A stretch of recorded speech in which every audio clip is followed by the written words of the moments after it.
You've left the relationship. You've done the work. You understand the patterns. But now you're sitting in this crushing loneliness, and parts of you are screaming to make it stop. Maybe you're thinking about texting your ex. Maybe you're already on dating apps. You're doing whatever you can to keep yourself so busy that you don't have to feel it. Here's what we know after years of working with people healing from emotionally unavailable relationships. The loneliness isn't the problem. Running from it is. So today, we're not talking about how to fix it or make it go away faster. We're talking about how to actually be with the loneliness in a way that heals you, especially with the holidays approaching. And this might just be the most important work you do in your own healing journey. Let's start by naming some of the waves that might be hitting you right now, because sometimes just having it named helps you feel less alone. There's the loneliness of the empty bed at night, that physical absence, even if the person was often turned away from you. There's the loneliness of having no one to share the small moments with, the funny thing that happened at work, the random thought on a Tuesday afternoon.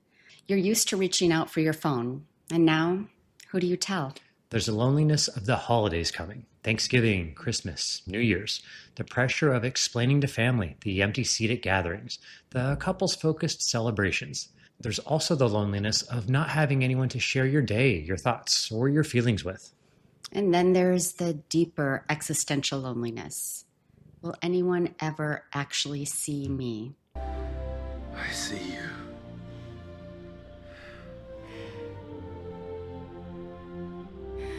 I see you. Will anyone witness the fullness of who you are? Or are you destined to keep choosing people who only see your surface? If you're feeling any of these things right now, take a breath. You're not broken. You're not doing this wrong. You're healing. And loneliness is just a part of that healing. Welcome to our community. I'm Joel Terry, and this is my partner, Trina Terry, and this is Da Vinci. We're all licensed therapists. Trina brings the heart, I bring the science, and Da Vinci brings the purse. If you're finding this video helpful, please subscribe for more on building healthy, secure relationships. And leave a comment or a question below. I love spending time in the comments connecting with you. Now let's talk about the parts of you that are desperately trying to make this loneliness stop and what to do instead. Here's what's probably happening inside of you right now. You have parts of you that are terrified of this loneliness, and they're doing everything they can to get you to run from it. In internal family systems, we call these protective parts, and they come in two main types, managers and firefighters. Your manager parts are the ones that try to keep everything organized and under control. They might be saying things like, you need to get back out there, download the apps, start dating. Or they might be saying, you should be over this by now, get busy, stay productive. Manager parts work proactively. They try to prevent the pain before it happens. They're the ones keeping you busy, keeping you focused on anything but this feeling. And then there are your firefighter parts. These are the ones that show up when the managers can't keep the pain at bay anymore and it threatens to break through. Firefighters use any means necessary to douse the emotional pain. That might look like binge watching until 3 a.m. to avoid the empty bed, scrolling social media obsessively to feel connected to something, drinking more than usual, jumping into a new situationship, or texting your ex just to check in. And underneath all of that, there are exiled parts, often younger parts of you that are terrified that if you sit with this loneliness, that you'll discover something unbearable, that you're unlovable, that you'll be alone forever, that no one will ever truly see you. So your protector parts are trying to save you from feeling that terror. But here's the truth, and I'm going to say this as gently and firmly as I can. You cannot heal what you will not allow yourself to feel.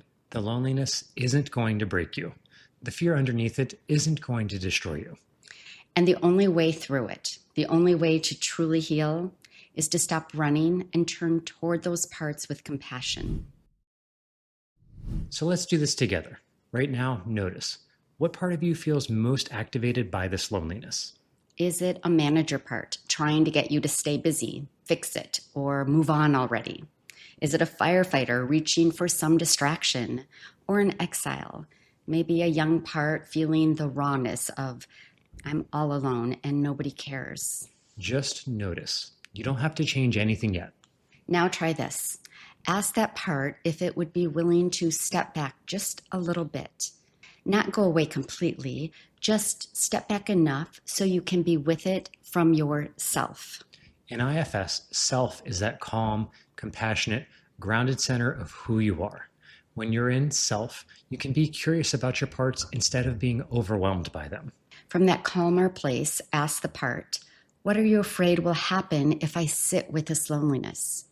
What are you trying to protect me from? How old do you think I am? Listen to what it says. Maybe it's afraid you'll fall apart. Maybe it thinks you're still that kid who is left alone with no one to turn to. And then, from yourself, that compassionate adult part of you, you can say, I hear you. I know you're scared, but I'm not that kid anymore.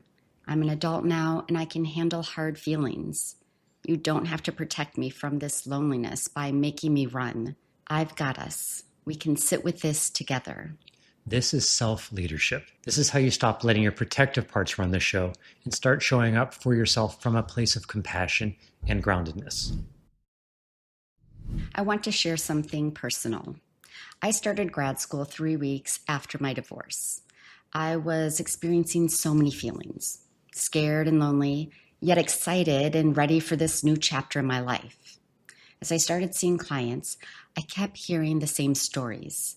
People in unhappy relationships, people feeling stuck, people settling because they were terrified of being alone. But I had just come out of a 10-year relationship in which I was still lonely and unhappy. So I made a decision in that moment. I would much rather be alone than be with someone and be miserable. There's this line from my favorite 80s movie, Some Kind of Wonderful. Remember how I said I'd rather be with someone for the wrong reasons than alone for the right ones? I'd rather be right.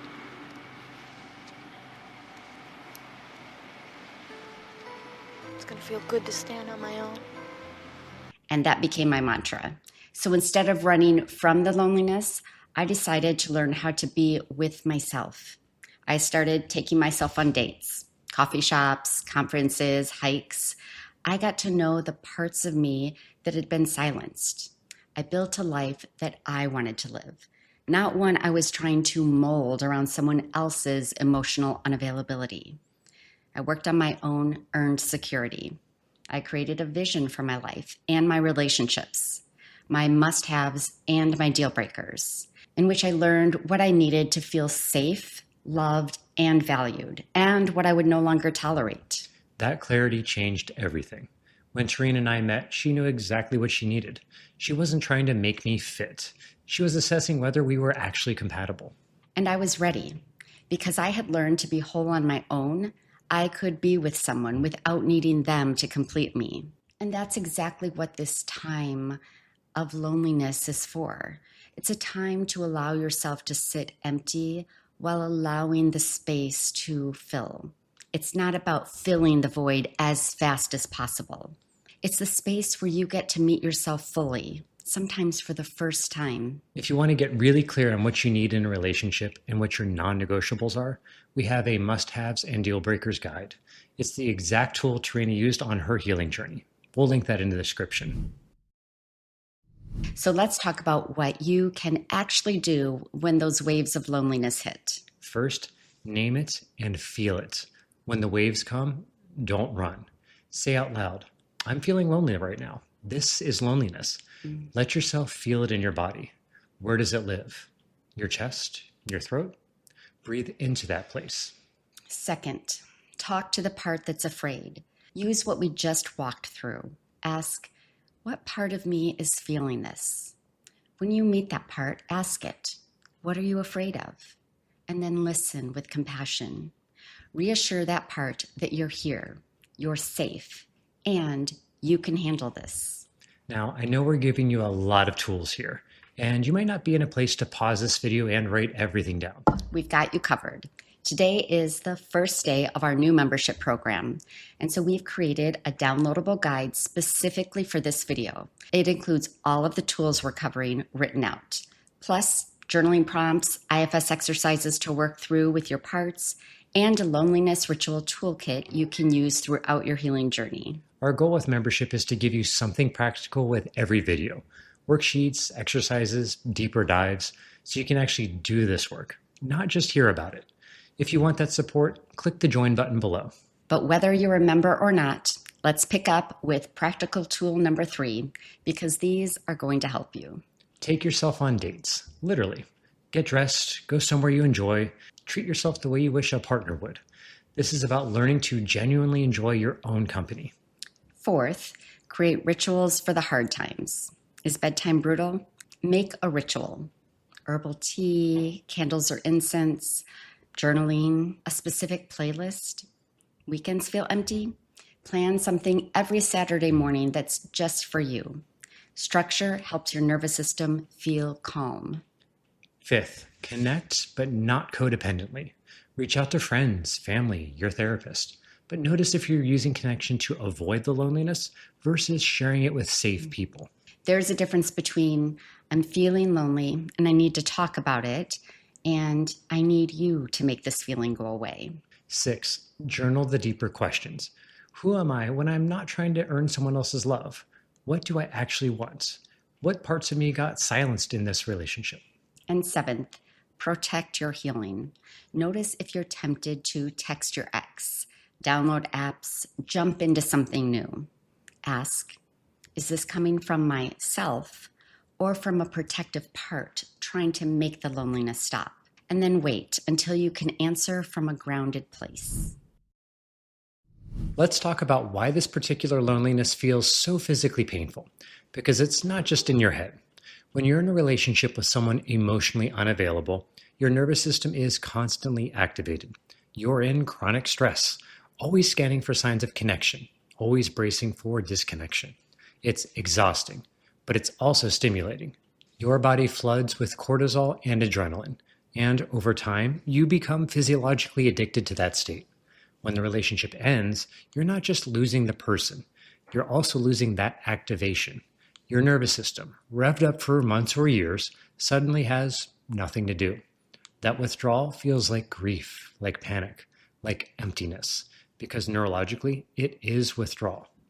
On top of that, loneliness activates these same neural pathways as physical pain. fMRI studies show social rejection lights up the dorsal anterior cingulate cortex and interior insula, the same regions that process physical pain. Your brain literally can't tell the difference. So when you say, this hurts, you're not being dramatic. It actually hurts. And here's what matters for healing. Your nervous system needs to learn that calm is safe.